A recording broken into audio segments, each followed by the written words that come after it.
Assalamualaikum warahmatullahi wabarakatuh. Selamat pagi kepada Ibu Zulkarjati Pamungkas MPD selaku dosen mata kuliah perkembangan peserta didik, dan selamat pagi teman-teman yang berbahagia.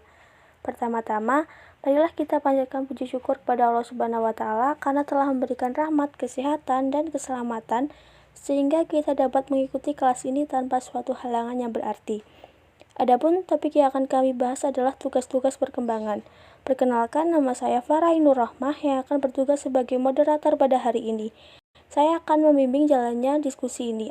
Sedangkan rangkaian acara yang akan kita lewati adalah yang pertama sesi pembukaan, yang kedua sesi penyampaian dan penyajian materi, yang ketiga sesi tanya jawab yang diadakan di Elita, lalu yang terakhir yaitu sesi penutup. Adapun anggota-anggota kelompok saya adalah Latifah, Marsanda Putri Anandita, dan Winda Sabrina.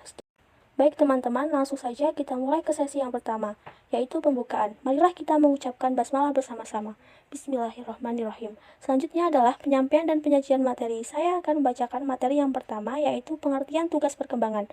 Tugas perkembangan yaitu suatu tugas yang muncul pada periode tertentu dalam rentang kehidupan individu yang apabila tugas itu berhasil dituntaskan akan membawa kebahagiaan dan kesuksesan dalam menuntaskan tugas berikut.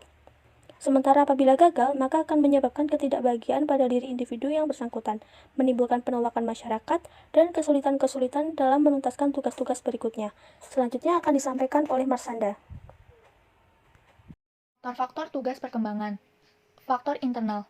Yang pertama ada kecerdasan. Kecerdasan merupakan salah satu faktor yang dapat membedakan mereka semua. Kecerdasan sangat dipengaruhi oleh gen orang tua. Kecerdasan mencakup gen bawaan yang melalui sifat, kemampuan, dan kemampuan lainnya diwariskan. Yang kedua ada bakat khusus. Bakat khusus adalah kemampuan yang dimiliki anak. Karena setiap anak sebagai siswa memiliki bakat yang berbeda-beda, maka bakat khusus setiap anak juga berbeda-beda. Yang ketiga ada keterkaitan kecerdasan bakat atau prestasi.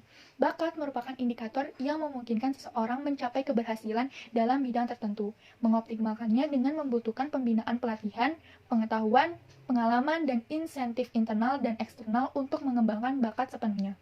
Selanjutnya ada faktor eksternal. Yang pertama ada kesehatan dan nutrisi.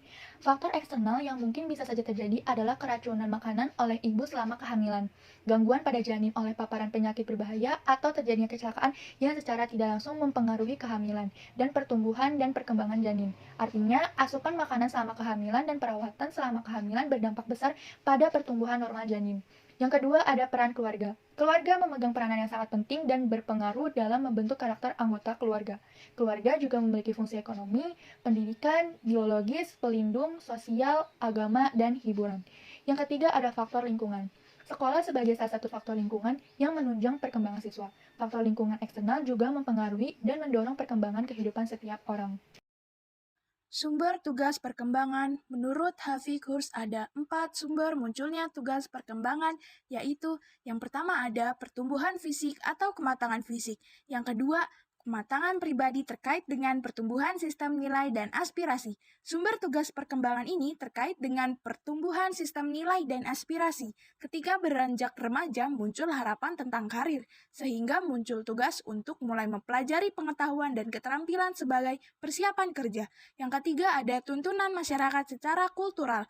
Contoh tuntunan masyarakat secara kultural, misalnya harus bisa belajar membaca, belajar menulis, belajar berhitung, dan belajar berorganisasi. Yang keempat ada tuntunan norma-norma agama. Tuntunan norma-norma agama misalnya taat beribadah kepada Allah Subhanahu wa taala dan berbuat baik kepada sesama manusia. Selanjutnya adalah fase-fase dalam tugas perkembangan. Yang pertama adalah tugas perkembangan fase kanak-kanak atau late childhood.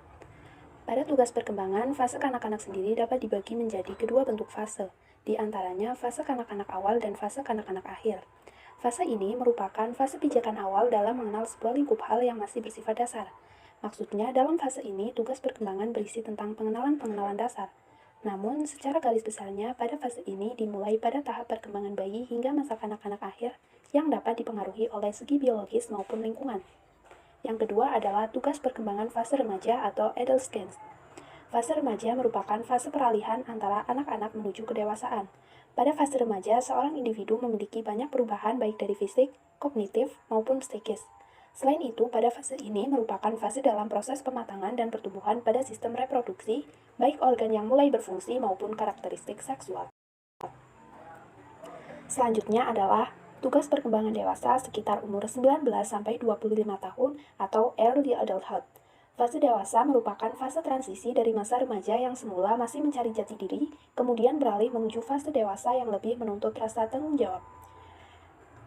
Di samping itu, dapat membentuk kemandirian emosional.